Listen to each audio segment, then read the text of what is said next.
மதி மான்மனுகோ ஆமையோ மதி மான்மனுகோ ஆமோ தங்கையோடு பாவணிந்து ஆமா பார்வதியை மனம் புரிந்த ஆமம்மா பார்வதியை மனம் புரிந்த ஆமோ ஆதி சிவன் மோக மதுகளிதமாக ஆக அச்சுதன் எம்பெருமாள் இரு கரத்தினால் என்ன ஆமா சோதிமணி விளக்கொளிவு போலே ஆமோ தோளினில் 5 மைந்தர்கள் பூநூலிலங்க ஊனூர் இறங்க அரிக்கும் சிவனுக்கும் என் அரிகர புத்திராதி தர்மஞான சாஸ்தாவாக ஆமம்மா இந்த சாட்டுப்பட்டு நன்னகரத்திலே எங்க ஐயா சுக்காமார சுடலை கருத்தப்பாண்டி மாயாண்டியுடைய திருவாலயத்திலே ஆமையோ யார் யாரெல்லாம் வந்து பிறந்தார் என்ற கதையை ஆமா இனி நாங்கள் விரித்து பாடுவோமே.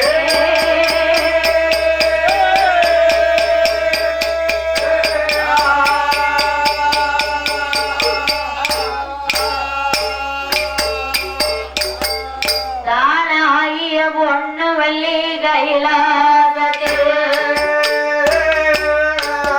தானாகிய பொண்ணு வள்ளி கைலாசத்தில் அங்கே தற்கே சிவமாலும் கொழுவேறுந்தார் ஆதி வெள்ளியனும் கைலாசத்தில் அங்கே அரணோட பார்வதியும் கொழுவேறுந்தார் வளரும் வைகுண்ட தலமாரியே வளரும் வைகுண்ட தலமாரியே மாயன் பெருமாள் லட்சுமியும் கொழுவேறுந்தார்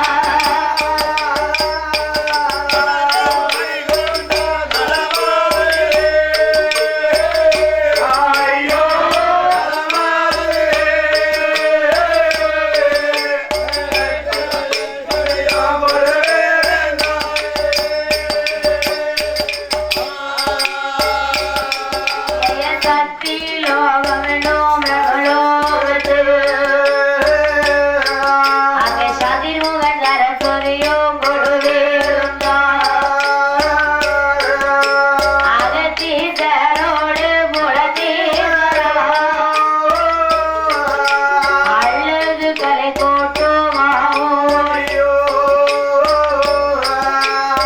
33 தேவர்களா 48,000 ரிஷிமார்களோ நந்தி படைகளோடு போதேகளோ நந்தி படைகளோடு போதேகளோ கையில் 4 லட்சம் கோடி பேய்படையா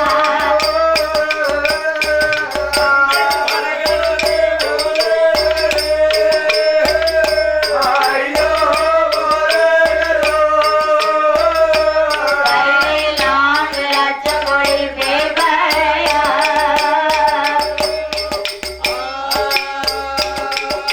தானாகிய பொண்ணு வெள்ளி கைலாய பர்வதத்திலே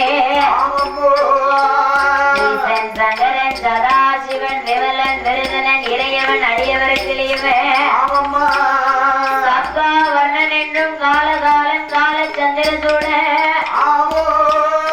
காமதை கண்ணன் என்றோ தெரிதன் தெரிநயதன் தெரிவீச்சகன் தெரிகூட நாயகன் திகம்பர வாழ்முழுவோ முடியும் கபால சூர வேந்தனன் விபூதி உத்திராட்ச மாலையணிந்த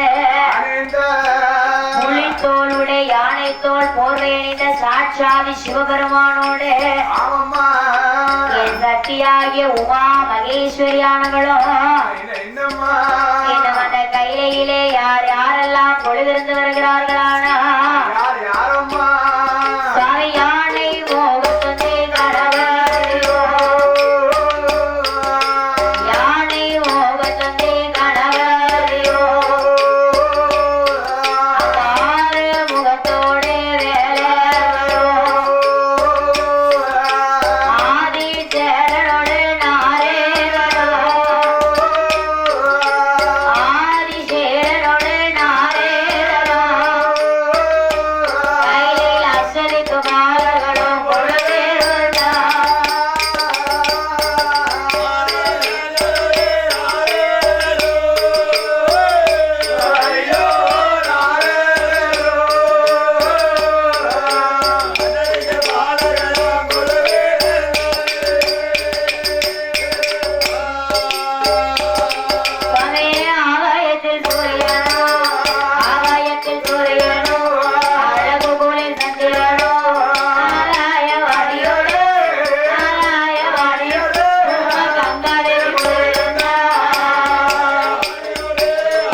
என்னும் அந்த கைலாச வாசலிலே ஆமாம்மா ஆண்டவனாகிய பகவானோடு என் அம்மை உமா பார்வதாதேவியானவள் கொள்கிறார். கொள்கின்றாள் 30 தேவர்களும் 40 கோடி ரிஷிமார்களும் ரிஷிமார்களும் அகத்தீஸ்வரர் புலத்தீஸ்வரர் அழகு கலை கோட்டார் மாமுனிகள் சோழர் என்குருடர் ஆந்தர்களும் தென்குருடத் தேவர்களும் அந்த தெய்வ கையிலே கொழுவிருந்து வருகிற போது பார்த்தார் ஈசனாகிய பகவான்.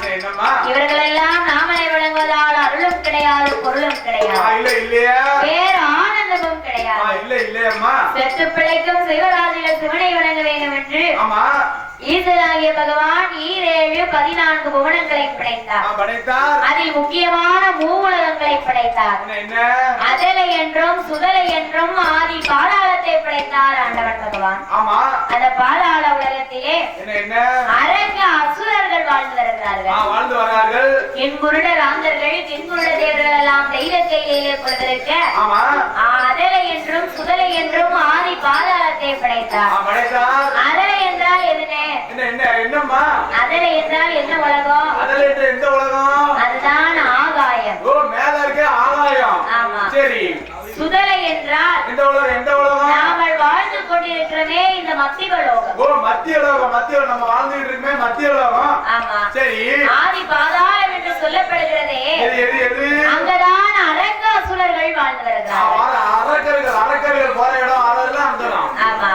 ரிஷிமுகாவரனும் பிரத்யக்கண்ணீர் பெண்குடியானவனும் அந்த பாதாள உலகத்திலே வாழ்ந்து வருகிற போது பாதாள உலகத்திலே 56 அரசருக்கும் அதிபதி சக்கரவர்த்தியா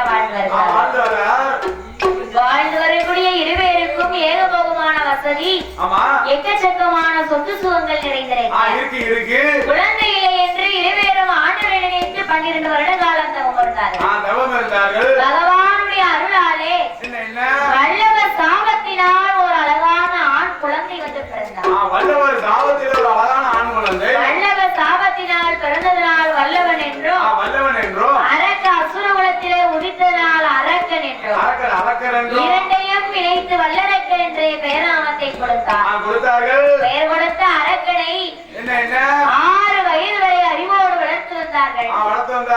6வது வயதிலே அறிவு கலைகள் எல்லாம் கற்றுக் கொடுத்தார்கள். இப்படி 10-16 வயதுக்குள் பல கலைகளை நினைத்தையும் கற்று முடித்து வீர தீர விவேக குழந்தையாகவே அரண்மனைக்கு வருகிறான் வல்லரக்கன். 16 வயசிலே மகனுக்கு கல்யாணத்தை படித்து வைக்க வேண்டும் என்றும் ரத்த கண்ணீர் பெண்மொழியானவளும் ரிஷிமுகாவரனும் சேர்ந்து ரத்த கண்ணியோட கூட பிறந்த அண்ணன் மகா பவளக்கண்ணி அவளை பேசி மனம் முடித்து நாள் பார்த்து தினம் குறித்து நல்ல நாளை சென்று வைத்து கைகாசி திங்களிலே வளர்ப்பிறை நன்னாளிலே சங்கு முழங்கிடவே அருண உதயத்திலே அதிகாலை பொழுதிலே இருவேருக்கும் கல்யாணம் கைகூடி பாதாள அரண்மனையில் இருந்தார்கள். அப்போது பார்த்தார் ரிஷிமுகாவரன் தனக்கு பின்னால் தன் மகன் வல்லரக்கராஜ மன்னன் நாட்டை ஆள வேண்டும். தன் மகனுக்கு நாட்டை ஒப்படைத்தார். சிறப்பாக நாட்டை ஒப்படைத்து செங்கோலை கீழே கொடுத்து பட்டத்தை சூட்டி வைத்தார் தன் மகன் அரக்கனுக்கு. 16 வயதிலே கல்யாணம் முடிந்து பட்டத்தை சூடி அந்த வல்லரக்க ராஜமன்னன் பாதாள உலகத்தை எப்படி ஆண்டு வருகிறானா வாசம்புவதோடோ உலகம் நல்லா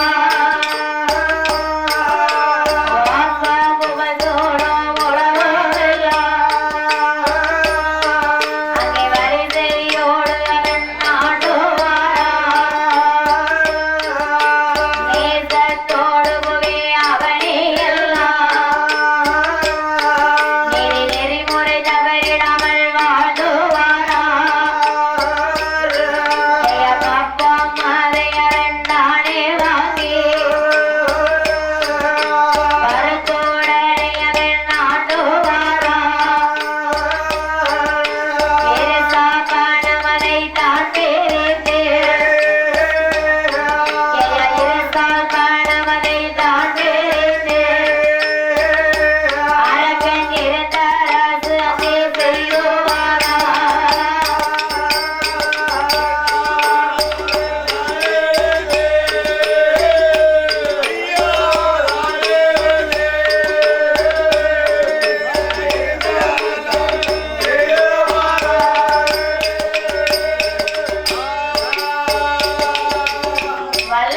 ராஜமன்னனானவன் பாதாள உலகத்திலே ஆமா தன் அப்பாவான ரிஷிமுகாவர்ணன் நாட்டை பட்டம் சூட்டி வைக்க அப்படியே கப்பத்தை பிரித்து காணியை ஆண்டு வருகிறான். ஆமாம்மா எரிசா பணம் பிரித்து இருந்தரசு செய்து வருகிறான்.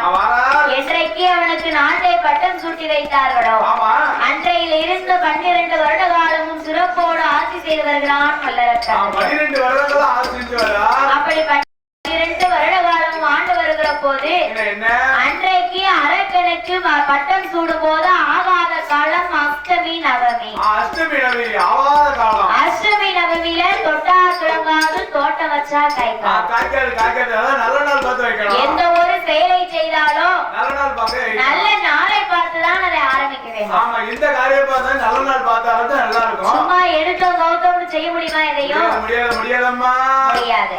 ஆமா நல்ல நாள் பலன்களை பார்த்தா அந்த காரியம் ஒரு ஜெய் நடக்கும். நாளையும் குறிக்காம நேரத்தையும் பார்க்காம அந்த செயலை ஆரம்பித்தோமானா அது ஒரு நல்ல இதுலயே போய் முடியாது. ஏதாவது ஒரு கெட்ட வினையில தான் கொண்டு போய் விடும். ஆமா நல்ல நாளை தான் பார்க்கணும். அந்த மாதிரி அரக்கனுக்கு காலையில கல்யாணத்தை முடித்தாங்க, சாயந்தரத்துல பட்டத்தை சூடினாங்க. உடனே பட்டத்தை சூடியாச்சு. கல்யாணம் முடிக்கும் போது நல்ல நேரத்தை பார்த்தவர்கள் அவனுக்கு மகுடம் சூடும் போது நேர பலன்களை பார்க்கவில்லை. ஆகாத காலம் அஷ்டமி நவமி.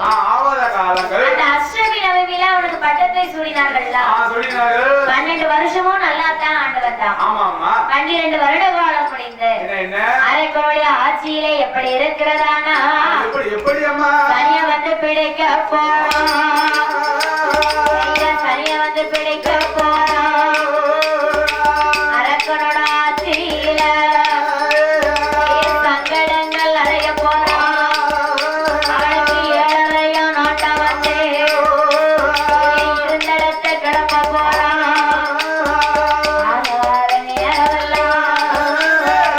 அணுகிடுமா அரக்கனுக்கு புல்லாத நேரமெல்லாம்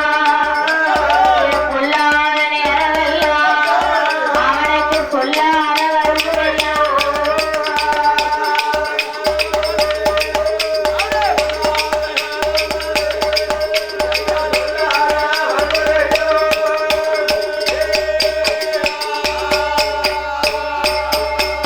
பத்து 12 வருட காலம் காரரசு செய்து வந்தான்.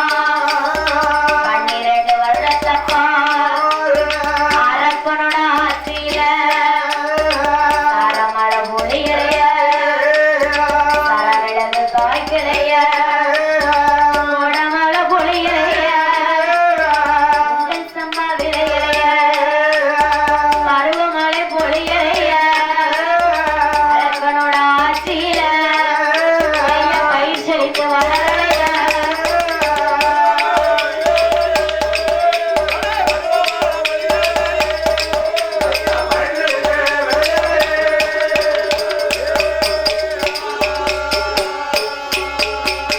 ஏழு மரக்காலது உருண்ட வந்தோம். மன்னவனை தோற்ற வந்தோம்.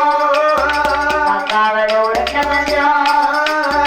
பக்காவை தோற்ற வந்தோம். ஆளாக்கு உருண்ட வந்தோம். ஆளனையும் தோற்ற வந்தோம். தங்கமங்க கிடைத்தாலும் தமிழ் கூட கிடைக்கலையே. ஒடுப்பக்கீரை ஆய்ந்து தின்று ஒடுப்பக்கீரை ஆய்ந்து தின்று அந்த கும்பியை வளர்த்த வந்தான்.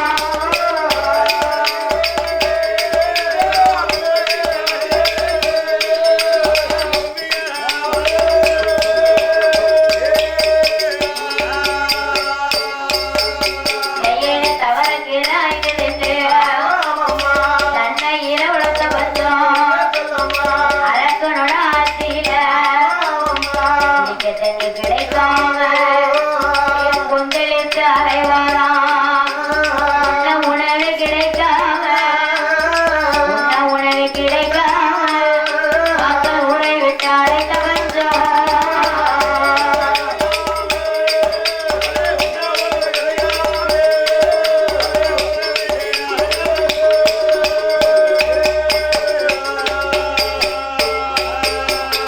அரக்கன் 12 வருஷ காலமும் சிறப்பாக தான் ஆட்சி செய்து வந்தார். அம்மா அந்த ஆகாத நேரத்தால 12 வருஷம் கழிஞ்சது பாருங்க. ஆமா. அவனுடைய ஆட்சியிலே சிறு சிறு பஞ்சங்கள் ஏற்படுது. பஞ்சங்கள் ஏற்படுது. ஒரு மனிதனுக்கு எந்த தொழிலை தொட்டாலும் 12 வருஷம் ஒரு வேளாவட்டம் தான். ஒரு 12 வருஷம் ஆளை தூக்கி விடும். ஆமா. அதுக்கு அடுத்து அது புற காட்டும். 12 வருஷம் முடிஞ்சதானா என்ன அப்படியே இந்த தொழில் செய்து வரக்கூடிய வேலை கொஞ்சம் கொஞ்சமா மங்கி வரும். மங்கி வரும். நஷ்டம் ஏற்படும், பஞ்சம் வரும். ஆமா. அப்படி அரக்கனுடைய ஆட்சியிலே 12 வருஷம் முடித்து சரி பெரும் பஞ்சம் ஏற்படுகிறது. பஞ்சம் ஏற்படுகிறது. சார மழை பொழியில சரமிளகு காய்க்கல. இல்ல கோடை மழை பொழியிலே குண்டல் சம்பா விளையல. பருவ மழை பொழியிலே பயிர் செழித்து வளரவில்லை. மரக்கா உருண்ட பஞ்சம் மன்னவனை தோற்ற பஞ்சம். பக்கா உருண்ட பஞ்சம் பக்தாவை தோற்ற பஞ்சம். ஆளாக்கு உருண்ட பஞ்சம் ஆலனையின் தோற்ற பஞ்சம். நாளை உருண்ட பஞ்சம் நாயகனை தோற்ற பஞ்சம். தங்கமங்கை கிடைத்தாலும் பாதாள உலகத்திலே வாழக்கூடிய அரச மக்களுக்கெல்லாம் தவிடு கூட கிடைக்கவில்லை. கொடுப்பைக்கீரை ஆய்ந்து தன்னுடைய கும்மியை வளர்த்துக்கிறார். ஆமா. சரி. குடிக்க கூட தண்ணி கிடைக்காம ஊர் ஊரா கொந்தளித்து அலைந்தார்கள். உண்ண உணவு கிடைக்காமல் ஊர் ஊரா அலைந்தார்கள். இப்படி பஞ்சமனா பஞ்சம் எப்பேற்பட்ட பஞ்சம். எப்படி பஞ்சம்? அப்படி பஞ்சமாக இருக்கிற போது பார்த்தால் 56 நாட்டு அரசர்களும் இந்த அரக்கனுடைய ஆட்சியிலே பெரும் பஞ்சம் ஏற்பட்டது. அவருடைய அப்பா ரிஷிமுக அவருடைய ஆட்சியிலே நாடு செழிப்பு. அப்படி ஒரு செழிப்பு. நாடு செழித்தது, நல்ல மழை பொழிந்தது. பருவ மழை பொழிந்தது, பயிர் செழித்து விளந்தது. கொள்ளாத வல்லரக்கை என்னைக்கு ஆட்சிக்கு வந்தானோ அன்னையிலிருந்து நாட்டுல ஒரே பஞ்சம். அப்படின்னு 56 நாட்டு அரசுகளும் பகுதி கொடுக்கவில்லை, இருசா கொடுக்கவில்லை, வரி வட்டி கப்பம் காணிக்கை கொடுக்கவில்லை. இப்படி எதுவுமே செலுத்தவில்லை. இதை அறியாத வல்லரக்க ராஜவனான யாரை வரவழைக்கிறானா வரும் பிள்ளாவுக்கு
எங்களுக்கு கொடுக்கக்கூடிய பகுதி இருசால் வரி வட்டி கப்பம் காணிக்கை கிஸ்தி இவை அனைத்தையும் வாங்கி சாக்கி வைத்ததாலே மன்னன் எழுதிய மனோலைக்கு பின்னால் மந்திடத்திலே கொடுத்தனுப்ப வேண்டும் என்று ஓலை ஏதை எழுதுவாரா அரசருக்கு அனுப்புவாரா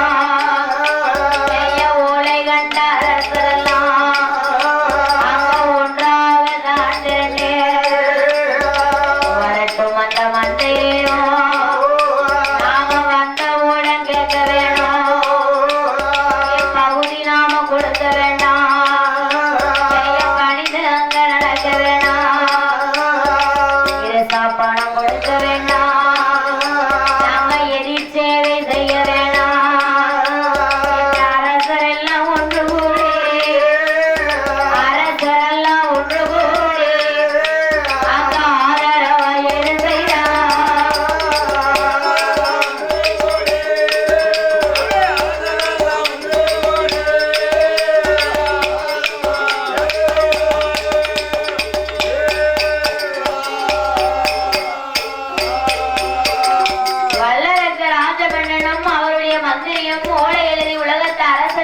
வைத்தார்கள். ஆமா. கோலை கண்ட அரசர் எல்லாம் ஒன்றாக திரண்டு வரட்டினைக்கு அந்த மஞ்சள் பகுதி கொடுக்க வேண்டாம், இருசா கொடுக்க வேண்டாம், வரி வட்டி கப்பம் காணிக்கை எதையுமே செலுத்த ஒன்றும் கொடுக்க வேண்டாம். வரத பாத்துக்குவோம். அந்த மன்னன் வல்லரக்கனா இல்ல நாமளா இன்னைக்கு ஒண்ணுக்கு ரெண்டு பார்க்கணும். ஆமா, பார்க்கணும் பார்க்கணும். அப்படின்னு 56 நாட்டு அரசர் எல்லாம் கண் சிவந்து கடும் கோபம் கொண்டிருக்கிறார்கள். ஆமா. இந்த சிறப்பான வேளையிலே சிங்கார வேளையிலே ஐயா சுக்காமார சுட்டலை கருத்தபாண்டி மாயானுடைய திருவாலயத்திலே பாடும் வெள்ளிசை கலைஞர்களை பரிசு வழங்கி பாராட்ட வேண்டும் என்று மாமா ஜி மாரியப்பன் அவர்கள் மண்ணாதி மரவர்களும் உதித்த மாசற்றா தங்கம் மரத்தி பெற்ற சிங்கம் மாற்று குறையாத தங்கமாக மாமாஜி மாரியப்பன் அவர்கள் எம்காம் எம்ஃபில் பிஹெச்டி அதாவது master of communication, master of philosophy மற்றும் PhD. அதாவது மாமா காலேஜ் முடிச்சு ஒர்க் பண்ணி டாக்டர் பட்டமே வாங்கியிருக்காங்க. சரியான படிப்பு, அழகு. ஆமா. கோவை சூலூர் பண்ணாரியம்மன் இன்ஜினியரிங் காலேஜ்ல எக்ஸ் ப்ரொஃபஸரா ஒர்க் பண்றாங்க.